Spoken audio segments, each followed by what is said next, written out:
জাতীয়করণের ঘোষণা দেওয়ার ৯ মাস পরও বাস্তবায়ন না হওয়ায় ফের রাজপথে ইবতেদায়ী মাদ্রাসার শিক্ষকরা। জাতীয় প্রেসক্লাবের সামনে থেকে সচিবালয় অভিমুখে শিক্ষকদের পদযাত্রায় ছত্রভঙ্গ করে দেয় পুলিশ। সাউন্ড গ্রেনেড ও জলকামান ছুড়লে আহত হন অনেক শিক্ষক। তাদের নেওয়া হয় ঢাকা মেডিকেল কলেজ হাসপাতালে। সাউন্ড গ্রেনেড মেরেছে, তারপরে আপনার জলকামান দিয়ে পানি মেরেছে। আমরা মহিলা ভাই, আমরা সংসার ছেড়ে বসে আছি এখানে। 50-60 জনের মতো শিক্ষক সেখানে গুরুতর আহত হয়। 17 দিন ধরে আমাদের শিক্ষকরা এই রাস্তাঘাটে পড়ে আছে। বুধবার সন্ধ্যায় শিক্ষকদের আন্দোলনে একাত্মতা জানাতে আসেন এনসিপির কেন্দ্রীয় নেতৃবৃন্দ।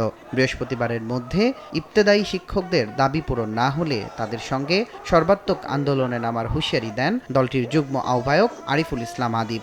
আগামীকালকের মধ্যে কার্যকরী উদ্যোগ গ্রহণ করা না হলে শিক্ষকদের নিয়ে সর্বাত্মক আন্দোলন করে তুলবে জাতীয়।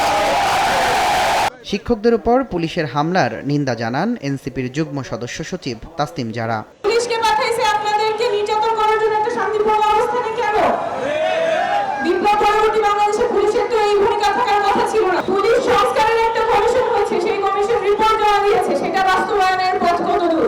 দাবি পূরণ না হওয়া পর্যন্ত আন্দোলন চালিয়ে যাওয়ার ঘোষণা দেন ইবতেদায়ী মাদ্রাসার শিক্ষকরা। তুষার আহমেদ ইমন, সময় সংবাদ, ঢাকা।